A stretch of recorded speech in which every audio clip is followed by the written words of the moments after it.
Welcome back to Dark Confessions from the Frozen North, where the stories we uncover are stranger and more tragic than any fiction. Today, I'm sharing something that still haunts me, a mystery that changed how I see glory, identity, and the cruel limits of destiny. When I reached level 80, a towering figure in ebony armor approached me with an impossible request. Send him to Sovngarde with honor. But the Ebony Warrior was a Redguard, a race that can never enter the Nordic afterlife he desperately sought.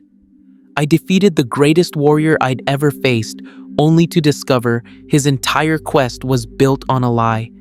A man orphaned as a child raised Nord, who spent his entire life mastering the impossible, learning the Thu'um, without dragon blood, achieving everything a warrior could achieve, all to earn acceptance into an afterlife that would reject him based on nothing but his race. He died whispering, "At last, Sovngarde," with his final breath, believing he'd finally won his place among Nordic heroes.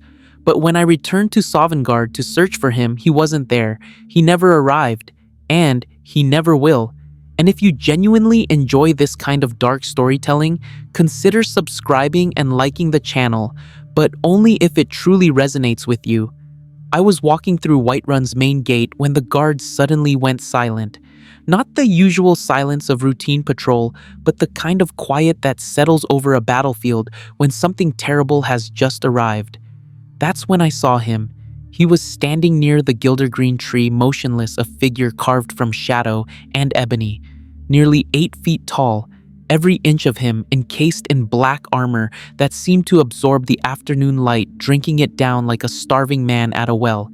Even from a distance, I could feel the weight of his presence, like standing too close to a dragon without realizing it. The Whiterun guards, men and women who'd fought bandits and held the walls during dragon attacks, stood frozen. They didn't draw weapons. They didn't approach. They just watched this armored giant with the kind of respect usually reserved for the dead. I should have walked away, should have turned around and found somewhere else to be, but I'd reached level 80 that morning after slaying Alduin, absorbing the soul of the World Eater himself. I'd defeated Mirak in Apocrypha, survived the Soul Cairn, and carved my way through every dungeon and ruin across Skyrim. I thought I'd seen everything this province had to offer. I was wrong. He turned to face me, and I heard metal scraping against metal as his helmet shifted. His voice came from behind that ebony faceplate, deep and resonant with a strange quality to it, like hearing someone speak from the bottom of a very old well. "I have done all that can be done." I stopped walking. Those weren't the words of a common warrior looking for glory. This was something else. "There is nothing left," he continued, and I noticed that the guards had quietly backed away, giving us space.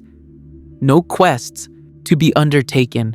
No villains to be slain, no challenges to face. He took a single step toward me, and I swear, I felt the ground shake though, whether that was real or just my imagination responding to the sheer presence of this figure. I couldn't say. "Except for you," the words hung in the air between us like a drawn blade.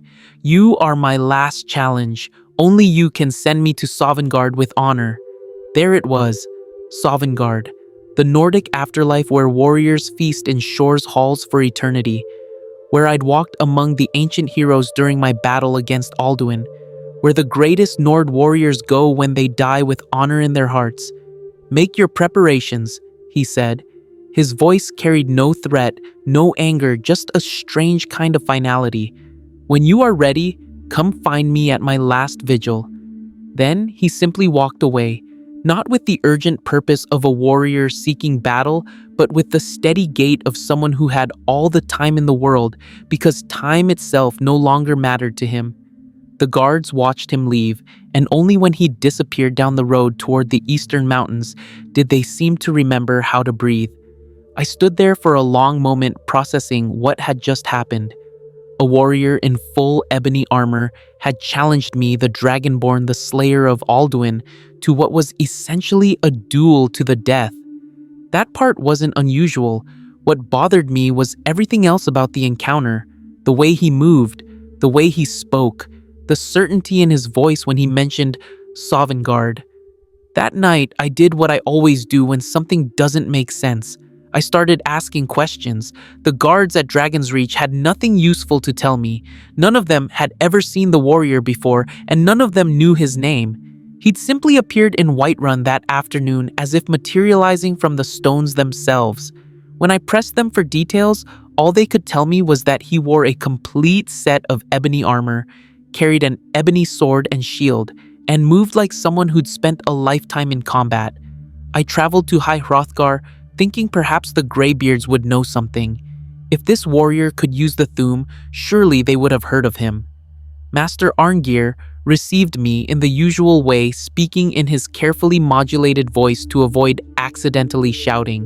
When I described the warrior, Arngir's expression shifted just slightly, not recognition exactly, but something close to it.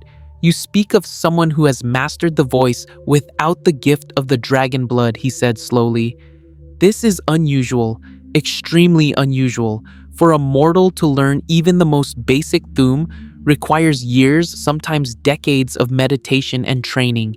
We have trained many students over the centuries, but we only accept those who have proven their dedication to the way of the voice. Has anyone like that come through here recently, I asked. No, Arngir said, and that is what troubles me. If this warrior possesses knowledge of the Thu'um, he learned it elsewhere, or from someone else. I left High Hrothgar with more questions than answers. A warrior who could use shouts without being Dragonborn was rare enough.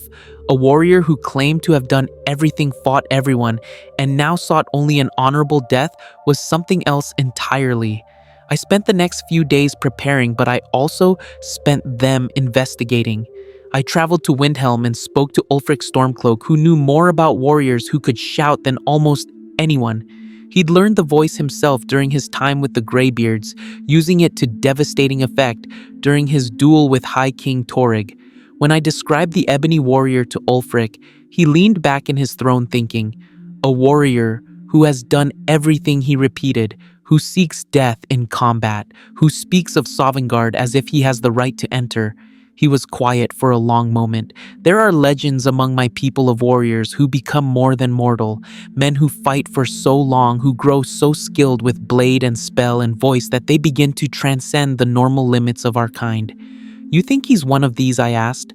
I think Ulfric said carefully that you should be very prepared when you face him. Whatever he is, he believes he's completed every possible challenge in Skyrim, except defeating you. That means he's survived things that would kill ordinary warriors 100 times over. I made my final preparations in solitude, purchased every potion I could carry, sharpened my weapons until they could split hairs, enchanted my armor with every protective spell I knew. I'd fought dragons Daedra and the first Dragonborn himself. How much more dangerous could one warrior be? The answer I would learn was significantly more dangerous than I'd imagined.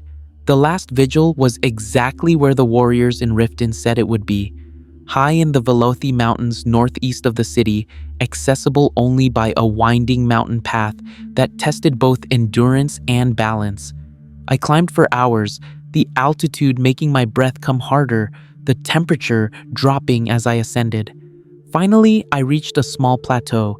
There was a simple campsite there, just a bedroll, a cooking pot, and a small shelter. And standing at the edge of the plateau, looking out over the mountains with his back to me, was the Ebony Warrior. He didn't turn around as I approached, didn't acknowledge my presence in any way. I could have attacked him from behind, ended this before it truly began, but something stopped me. This warrior had sought an honorable death. The least I could do was give him an honorable fight. I drew my sword. The sound of steel leaving its sheath echoed across the mountainside. That's when he turned to face me. What do you think really happened here?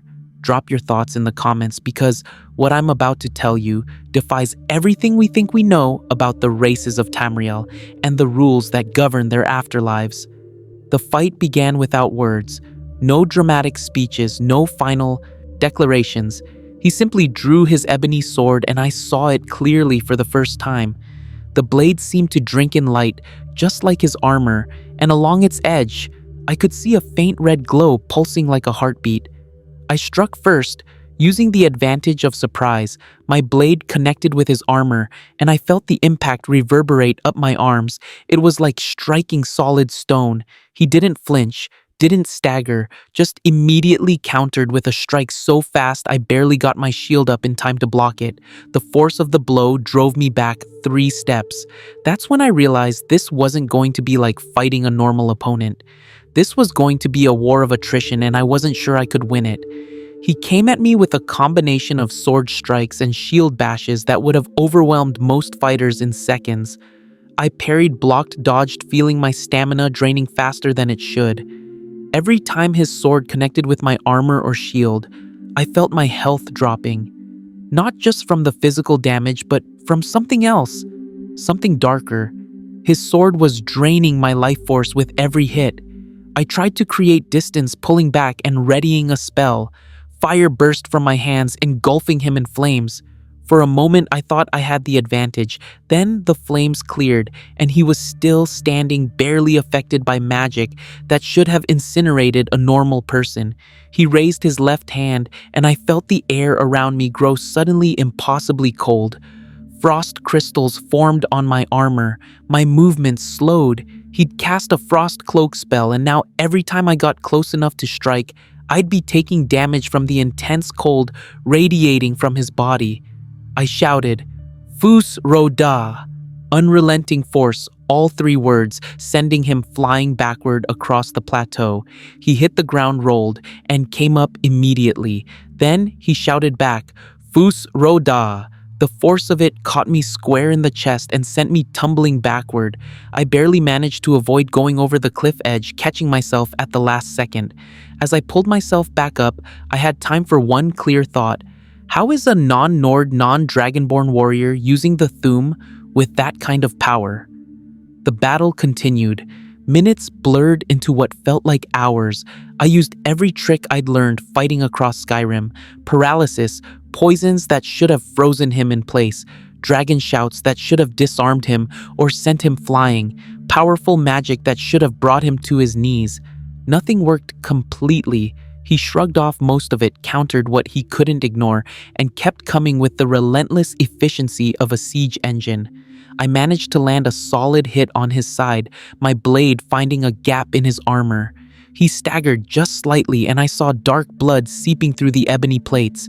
For the first time in the fight, he seemed affected, but instead of retreating or becoming more cautious, he became more aggressive. His sword strikes came faster. His shouts grew more frequent. He cycled through restoration spells that healed his wounds almost as quickly as I could inflict them, and all the while, that vampire enchantment on his sword continued to drain my life, feeding it back to him. I switched to my bow, putting distance between us. Maybe I could wear him down from range. I fired arrow after arrow, each one finding its mark. His armor was strong, but I was using ebony arrows myself, and they punched through in the right places. He responded by drawing his own bow, ebony like everything else he carried. He fired back, and when his arrows hit, I felt my limbs go numb. Paralysis. If one of those shots landed perfectly, I'd be frozen long enough for him to close the distance and finish me. We circled each other, both bleeding now, both breathing hard. I could see that he was tiring, finally showing signs of the damage I'd inflicted. But I was in worse shape. My potions were running low, my stamina and magicka were nearly depleted, and that damn sword of his had drained so much of my health that I was 1 or 2 good hits away from death myself. I had to end this, now. I sheathed my bow and drew my sword again. If I was going to win, it would be blade to blade the way warriors had fought for thousands of years. I charged, putting everything I had left into one final assault. He met my charge with one of his own. Our blades clashed in the center of the plateau, the sound of ebony on steel ringing across the mountainside. I poured every ounce of strength into pushing him back. He pushed back, just as hard. We were locked there, weapons crossed, neither giving ground. Then I saw my opening, a tiny gap in his defense just for a fraction of a second. I disengaged, spun to the side, and drove my blade up under his arm into the weak point where his armor plates connected. The blade went deep. He gasped, the first sound of actual pain I'd heard from him in the entire fight. I withdrew my sword and struck again, this time at his leg. He went down on one knee. I raised my weapon for the killing blow. He looked up at me. Behind that ebony helmet, I couldn't see his eyes, but I felt them on me nonetheless. At last, he said, his voice weak but satisfied, "Sovngarde." I brought my sword down. The warrior fell. His massive armored body hit the stone with a sound like a collapsing building. For a long moment, I just stood there, sword still raised, breathing hard, waiting to see if he would somehow rise again. Warriors in Skyrim had surprised me before. Draugr that seemed dead but weren't. Enemies who had one last spell or one last strike left in them. But he didn't move. The ebony armor, which had seemed almost alive during the fight, now looked like nothing more than empty metal. The mountain wind whistled across the plateau, and I realized I was alone. I lowered my sword and took a step closer. My hands were shaking, not from fear, but from the aftermath of the most intense battle I'd fought since facing Alduin himself. This warrior, whoever he was, had nearly killed me. If the fight had gone on much longer, if I'd made one more mistake, it would be me, lying there instead of him. I knelt beside the body and began the grim work of checking what he carried. I'd done this hundreds of times before. Bandits, Draugr, rival warriors. You search the body, take what's useful, and try not to think too much about the person who wore it. But something about this felt different. This warrior had sought me out specifically, had traveled to Whiterun just to challenge me, had waited at this lonely vigil for days, maybe weeks, for me to arrive. His ebony armor was magnificent up close. Every piece perfectly crafted, enchanted with powerful magic that had made him incredibly difficult to kill. The boots suppressed frost damage. The gauntlets enhanced his weapon skills to terrifying levels. The helmet let him breathe underwater, though I couldn't imagine why he'd need that enchantment. The armor itself regenerated his health constantly, which explained how he'd been able to withstand so much damage. Around his neck was an enchanted necklace that suppressed shock damage. On his finger, a ring that made his weapons even more devastating. This wasn't just good equipment. This was a perfectly optimized loadout, the kind you only see on warriors who've spent years, maybe decades, perfecting their craft. His weapons were equally impressive. The ebony sword that had drained my life with every strike, an ebony shield enchanted to suppress fire damage, an ebony bow designed to paralyze targets, and 13 ebony arrows, the exact number he'd fired at me during our battle. He'd known exactly how many he'd need. In his pack, I found 5 potions of vigorous healing, high-quality alchemy work, the kind that can save your life when you're one hit away from death. He'd used at least 3 during our fight.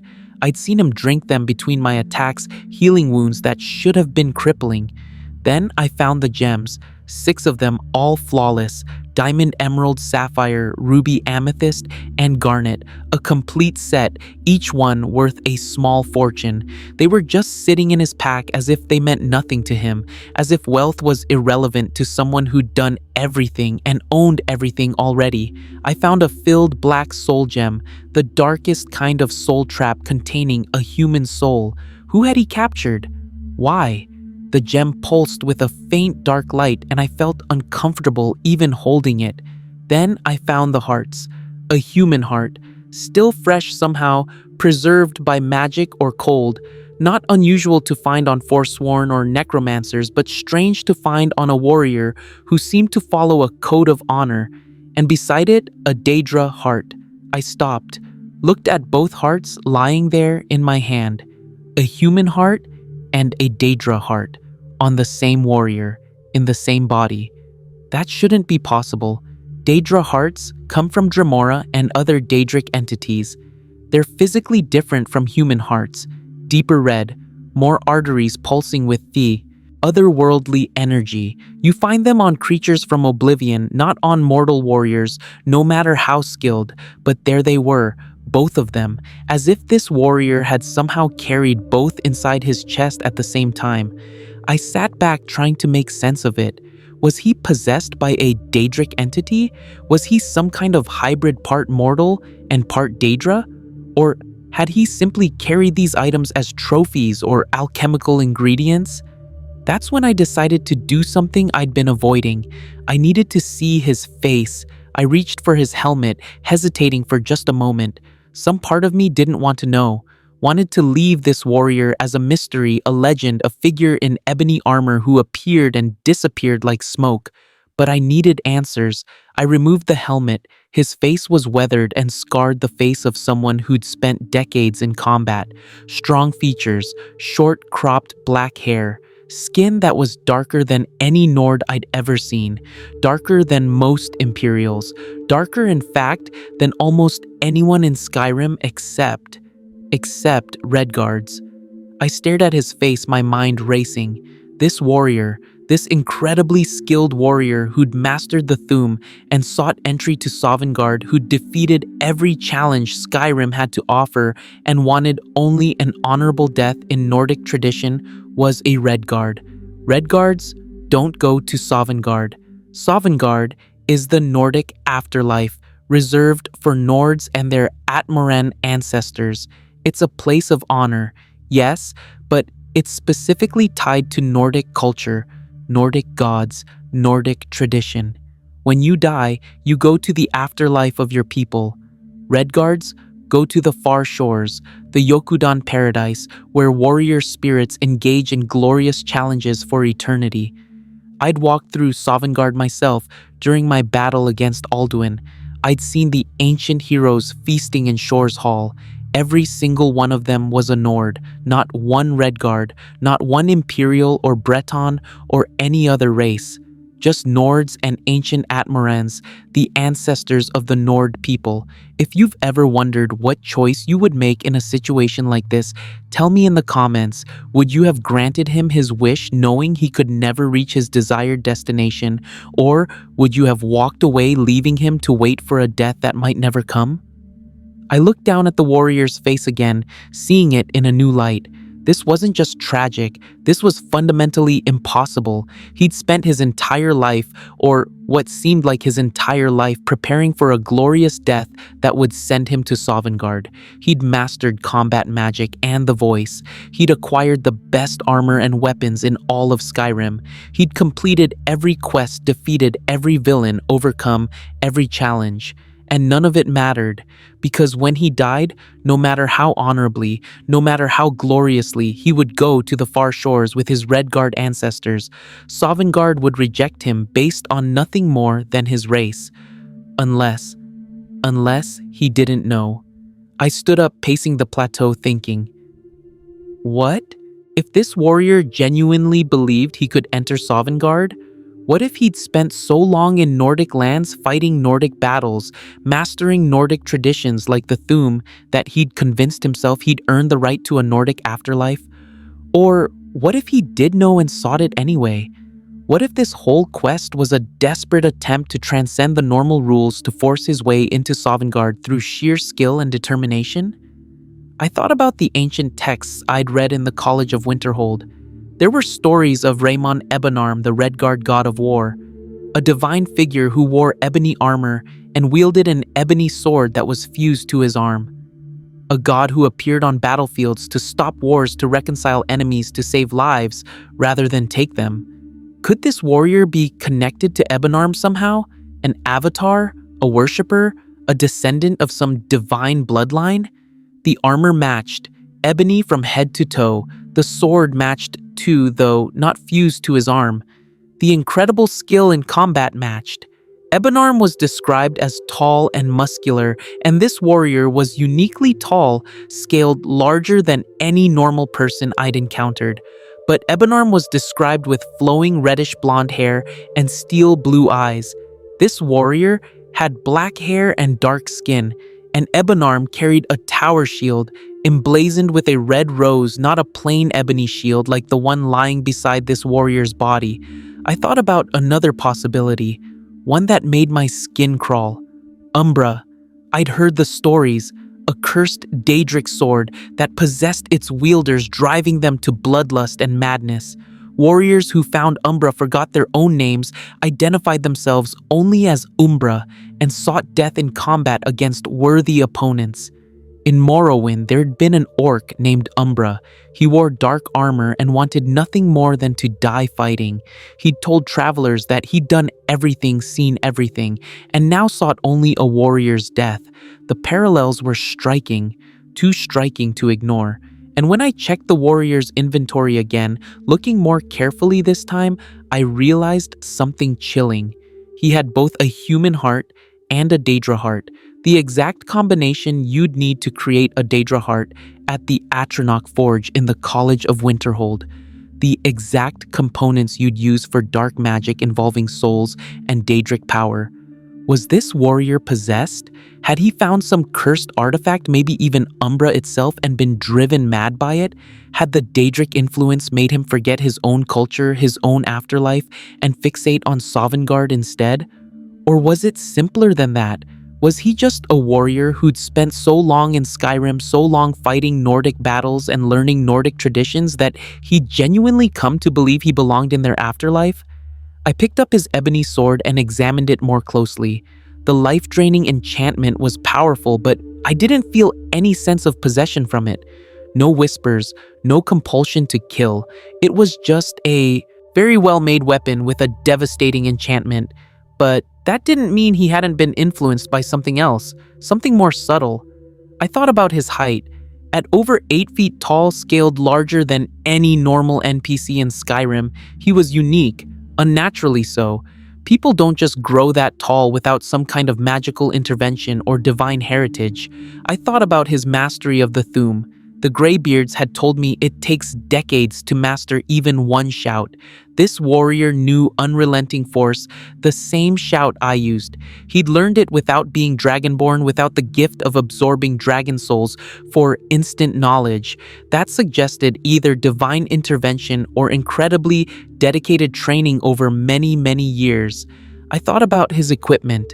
Everything perfectly enchanted, perfectly optimized, as if he'd had unlimited time and resources to acquire exactly what he needed. As if he'd literally done everything in Skyrim and taken the best rewards from every quest. A horrible thought occurred to me. What if he wasn't lying? What if he really had done everything, every quest, every dungeon, every challenge, every possible accomplishment in the entire province of Skyrim? And after all that, after achieving everything a warrior could achieve, he'd realized there was nothing left. No more goals, no more purpose, just an endless existence with nothing to strive for. So he sought the only thing left: death. Not just any death, but a meaningful one. A death in glorious combat against the one opponent who might actually be able to kill him: the Dragonborn, me. And his reward for that death, the thing that made it meaningful instead of just another ending, was supposed to be Sovngarde, eternal feasting and fighting in the halls of heroes. Except it was all a lie, a dream based on a fundamental misunderstanding of how the afterlife works in this world. I stood there on that lonely mountain plateau as the sun began to set, looking down at the body of the greatest warrior I'd ever fought who wasn't Dragonborn. A Redguard who'd somehow learned the voice, a man who'd mastered every skill, completed every challenge, and sought entrance to an afterlife that would never accept him. I needed to know for certain.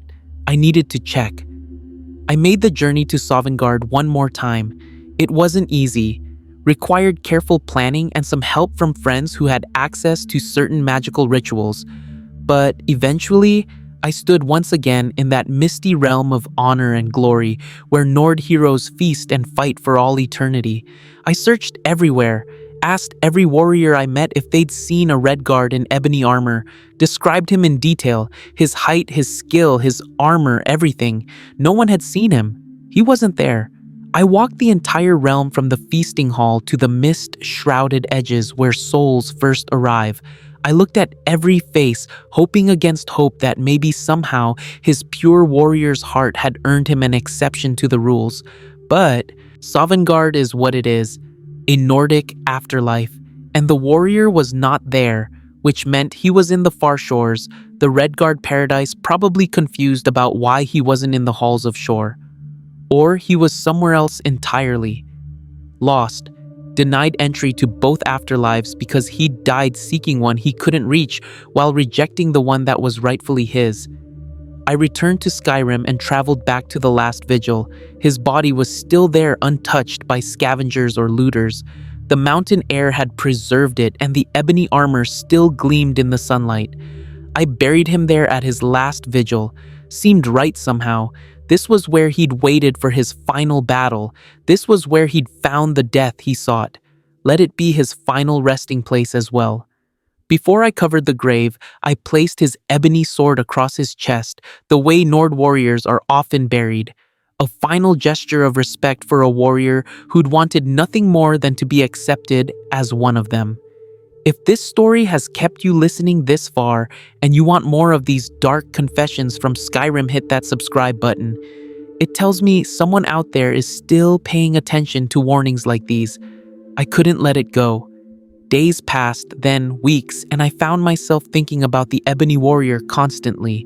Who was he really? Where had he come from? And most importantly, how had a Redguard learned the Thu'um? I returned to the College of Winterhold and spent days in the Arcanium reading everything I could find about Redguard culture, Yokudan history, and the nature of afterlife in Tamriel. Ura Groshub, the librarian, gave me strange looks as I pulled tome after tome from the shelves, but he said nothing. He'd seen me obsess over mysteries before. The more I read, the stranger the story became. Redguards, I learned, came from Yokuda, a continent that sank into the sea over 1,000 years ago. They fled to Hammerfell and brought with them ancient traditions of warfare and honor that rivaled even Nordic culture. They had their own warrior code, their own legendary heroes, their own concept of glorious death. And they had the Far Shores. According to Yokudan mythology, the Far Shores is a paradise where warrior spirits engage in eternal challenges. No hunger, no thirst, no fatigue, just endless opportunities for glory. It sounded remarkably similar to Sovngarde, actually. Both were afterlives designed specifically for warriors. Both promised eternal combat and honor. So why would a Redguard reject his own culture's perfect warrior paradise in favor of the Nordic version? Unless he didn't know about it? I found a passage in one of the older texts that made me stop and reread it 3 times. It talked about how some Redguards, particularly those who'd lived in Tamriel for generations, had begun to adopt local religious practices, how some worshipped Tuwaka in the name of Arke, how some had started to forget the old Yokudan ways. Could the Ebony Warrior have been one of these? Redguard so far removed from his cultural roots that he genuinely didn't know about the Far Shores? Who'd spent his entire life in Skyrim, absorbed Nordic culture, learned Nordic traditions, and genuinely believed he would go to Sovngarde when he died? The tragedy of that possibility was overwhelming. To die seeking something you can never have, not because you're unworthy, but because the universe simply doesn't work that way. I kept digging. Found references to ancient Redguard martial traditions that involved soul training and spiritual warfare. The Ansei sword singers who could manifest blades from their very souls. Warriors who'd achieved such mastery of combat that they transcended normal mortal limitations. Was the Ebony Warrior an Ansei? Could that explain his impossible skill, his unnatural height, his ability to learn the Thu'um, despite not being Dragonborn? But the Ansei were long gone, their traditions mostly lost when Yokuda sank. The few references I found suggested they'd been wiped out or had faded into legend. If the Ebony Warrior was an Ansei, he was possibly the last of his kind practicing an art that had died centuries ago.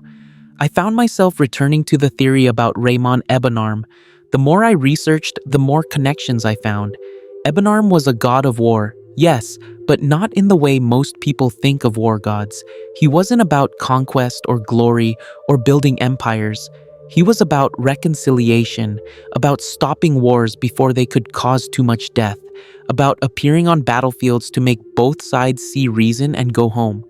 What if the Ebony Warrior had been trying to do the same thing? What if his whole quest, his whole journey of doing everything and defeating everyone, had been an attempt to prove that violence wasn't the answer? That even the mightiest warrior, having conquered every challenge, finds only emptiness at the end? It was a stretch, but I couldn't shake the idea.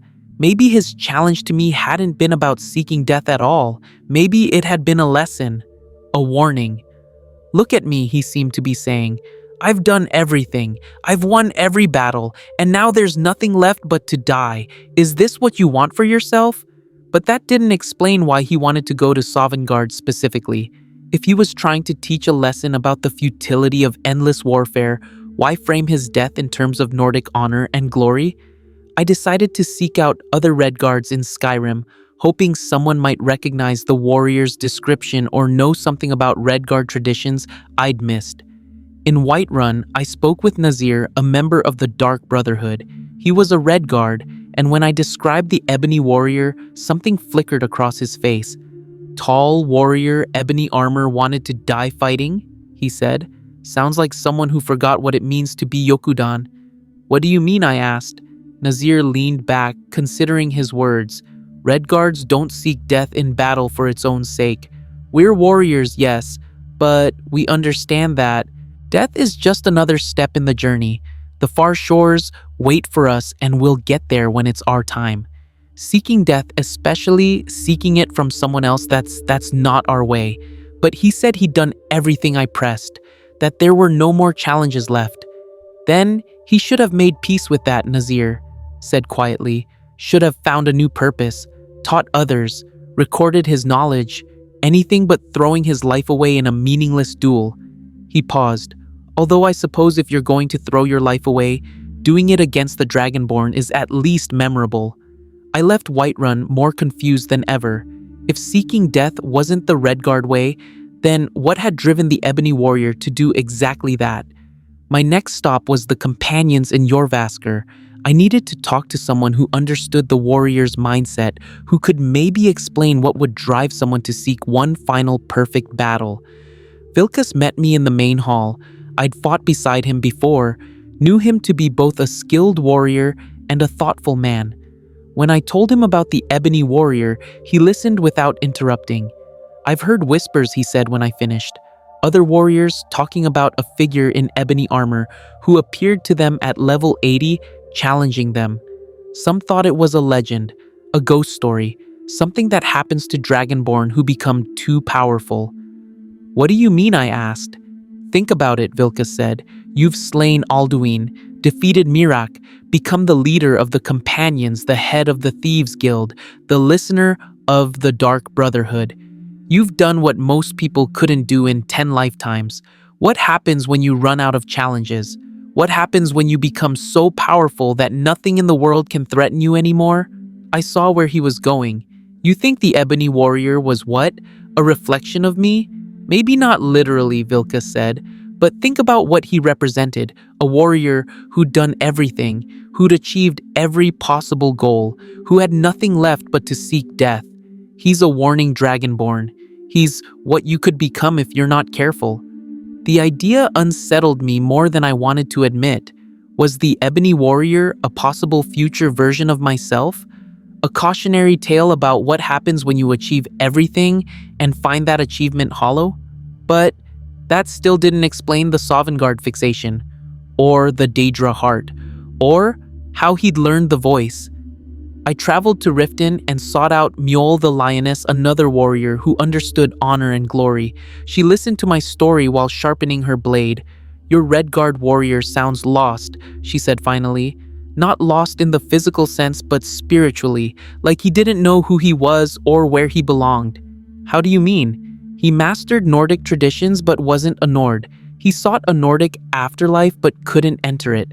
He wore ebony armor like the Redguard god of war, but didn't follow that god's teachings." She set down her whetstone. "That's a man caught between two worlds belonging fully to neither." Her words struck something deep. A man caught between two worlds. That described the Ebony Warrior perfectly. I thought about my own journey. I was Dragonborn, blessed with the soul of a dragon in a mortal body. I wasn't fully Nord wasn't fully dragon, existed in a strange space between mortal and divine. Maybe the Ebony Warrior had experienced something similar. Maybe that's why he'd sought me out specifically, because I was the only other person in Skyrim who might understand what it felt like to be something more than mortal but not quite divine. I returned to the College of Winterhold one more time, seeking knowledge about possession and Daedric influence. If the Ebony Warrior had been possessed by something by Umbra or another artifact, maybe that would explain everything. I found accounts of previous Umbra wielders, an orc in Morrowind who'd taken the sword's name and sought death in combat, a Bosmer in Cyrodiil Lenwyn who'd found the blade and become bloodthirsty, eventually calling herself Umbra and abandoning her old life entirely. The pattern was clear. Umbra possessed its wielders, made them forget their own names, drove them to constant battle, made them seek worthy opponents for a glorious death. And the Ebony Warrior had never told me his name, never identified himself as anything other than what he was, a warrior in ebony armor seeking one last challenge. I felt cold despite the warmth of the Arcanium. What if I'd been fighting a possessed man? What if the real person, whoever he'd been before finding a cursed artifact, had been trapped inside his own body, watching helplessly as something else controlled his actions? But I hadn't found Umbra on his body. Just a normal, if powerfully enchanted ebony sword. If he'd been carrying Umbra, I would have found it, unless he'd hidden it somewhere, or unless Umbra had found a new host, or unless I was going in circles chasing theories that led nowhere. That night, I couldn't sleep. I kept seeing the Ebony Warrior's face, the weathered features, the scars, the expression of satisfaction as he'd whispered, "At last, Sovngarde," with his dying breath. He died happy, died believing he'd achieved his goal, died thinking he was going to a warrior's paradise, and I'd given him that. I'd granted him the honorable death he'd sought, even though it was based on a lie, even though Sovngarde would reject him, even though everything he'd worked for was impossible from the start. Should I have told him? Should I have stopped fighting and explained that Redguards don't go to Sovngarde? That he was seeking something he could never have? Would he have believed me? Or would he have thought I was trying to deny him his earned glory? I got up and walked to the window, looking out over the frozen landscape of Winterhold.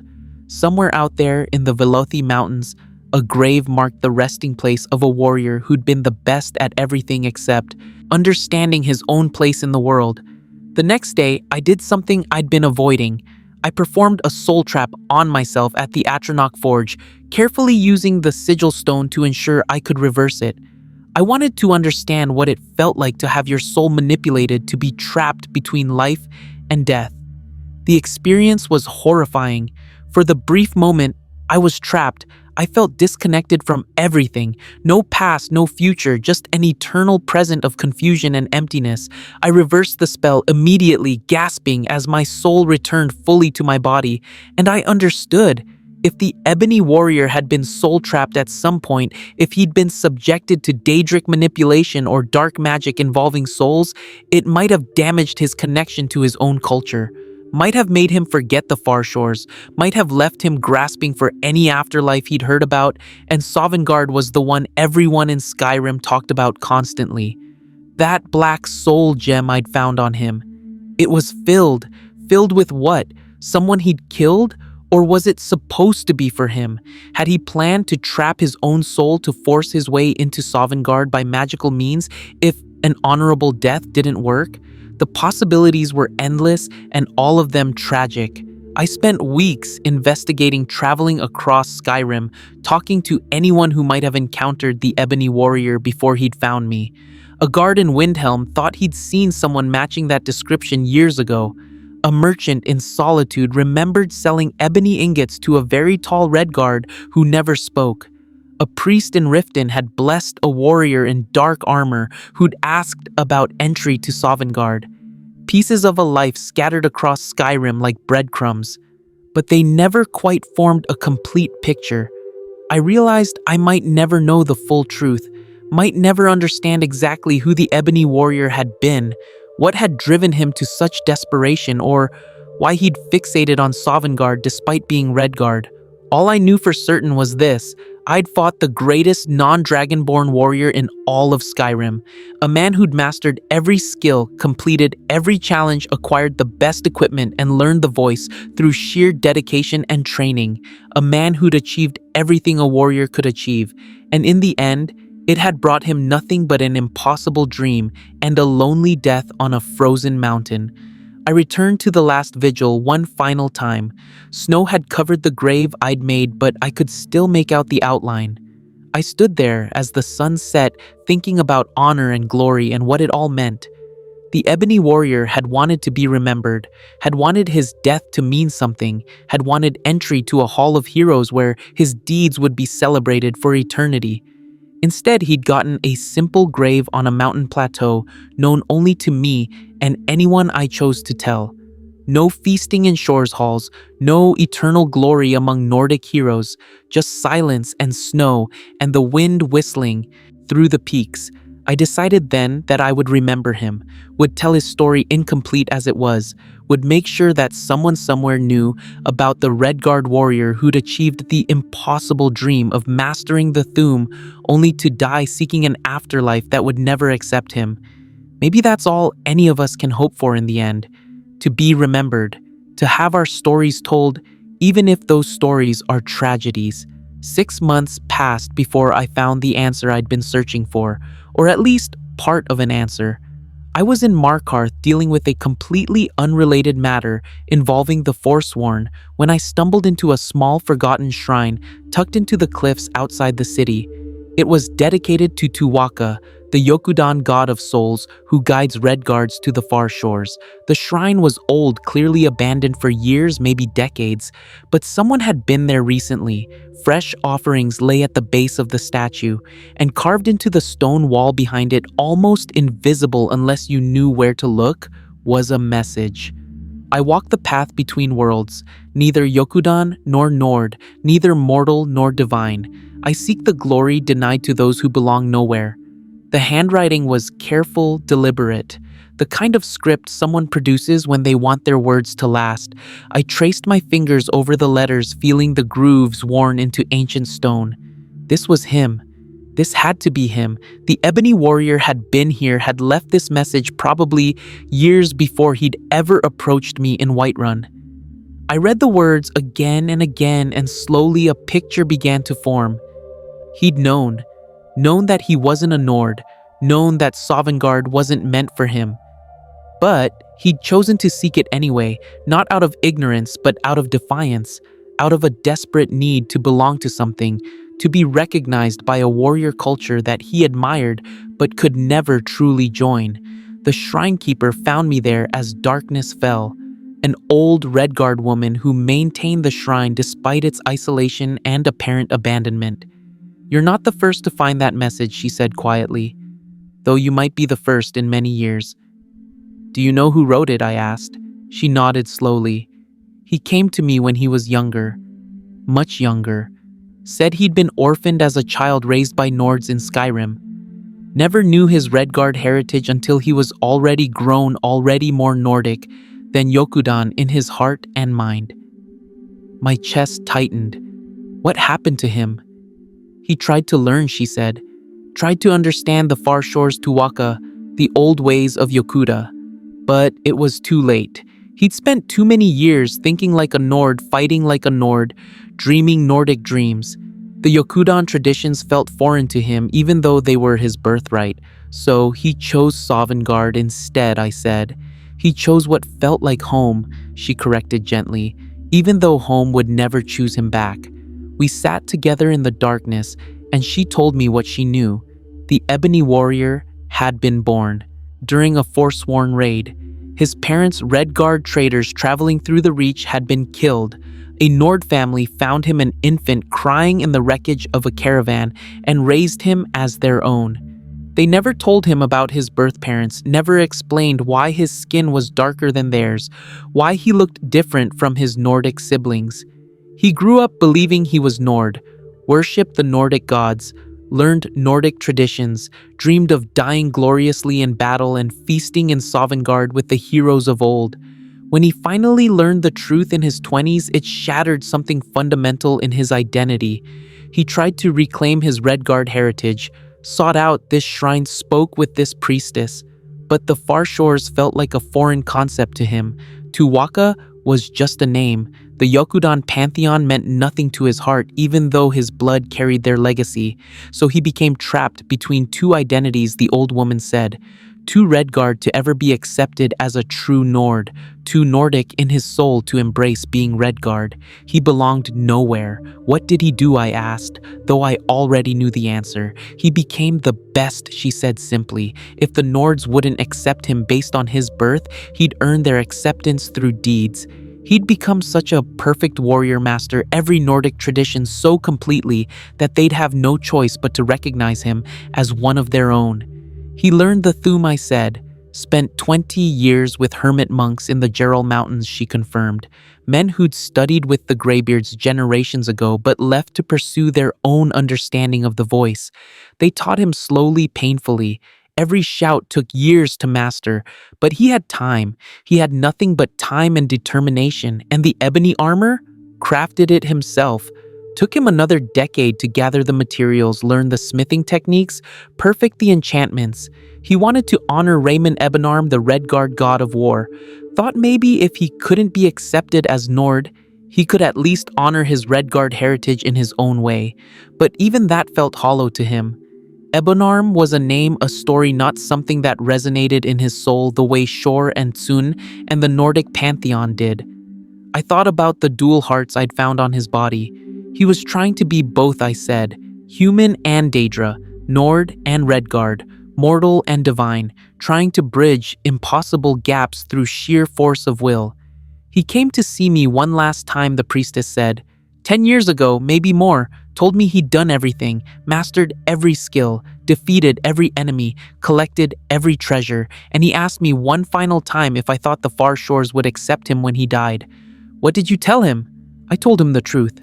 That Tuwaka welcomes all Redguards home no matter how far they've strayed from the path, that the far shores would embrace him with open arms, that his ancestors waited for him there. She paused, her voice growing sad, but I saw it in his eyes. He didn't want to hear that. He wanted me to say no, to confirm that he had no place in the far shores so he could justify seeking Sovngarde without guilt. Did he say what he planned to do? He said he was going to find the one challenge he hadn't completed yet, the one opponent he hadn't defeated, and when he found them, he'd have his glorious death, his passage to Sovngarde, or he'd die trying. Either way, he'd finally belong somewhere. I sat in silence processing this. The Ebony Warrior's entire quest, his whole life had been about belonging, about finding a place in a world that kept telling him he didn't fit. He'd tried to be Redguard and failed, tried to be Nord and been rejected, so he'd created his own identity, his own legend, and sought an ending that would give that legend meaning. Did you ever tell him, I asked carefully, that Sovngarde wouldn't accept him? That even if he died the most glorious death imaginable, the Nordic afterlife would reject him based on his race? The old woman's eyes filled with tears. I tried. He wouldn't listen, said he'd make them accept him, said that if he proved himself worthy enough, skilled enough, honorable enough, the old rules wouldn't matter. But they did matter, I said. They always do, she whispered. I left Markarth with a heavy heart, but also with a strange sense of closure. I finally understood the Ebony Warrior. Not completely, perhaps. Some mysteries would remain forever unsolved. But I understood the core of who he was and what had driven him. He was a man denied his identity by circumstance, trying desperately to create a new one through achievement. He was a warrior who'd achieved everything and found that achievement wasn't enough to change the fundamental rules of the universe. He was someone who'd spent his entire life seeking acceptance and never finding it, not from Nords, not from Redguards, not even from himself. I returned to the last vigil one final time. The grave was still there, still marked by the ebony sword I'd placed as a memorial. I knelt beside it and spoke words I'd been holding inside for months. I know who you were now, I said to the silent snow. I know what you were seeking, and I'm sorry you never found it. I thought about what the priestess had told me. about Tuwaka welcoming all Redguards home, about the far shores waiting with open arms. Maybe the Ebony Warrior had made it there after all. Maybe his soul had been guided to the Yokudan paradise by Tuwaka, despite his protestations, despite his dreams of Sovngarde. Maybe he was there now, in the far shores, finally at peace, even if it wasn't the peace he'd sought. Or maybe he was lost, caught between afterlives belonging to neither, eternally searching for the glory he'd been promised. I'd never know for certain.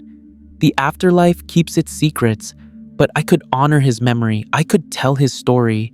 I could make sure that someone remembered the Redguard warrior who'd mastered the impossible and sought the unattainable. I stood and looked out over the mountains, the same view he must have had as he waited for me to arrive. The sun was setting, painting the snow in shades of gold and crimson, beautiful and cold and indifferent to the struggles of mortals. "You were the greatest warrior I ever fought," I said aloud.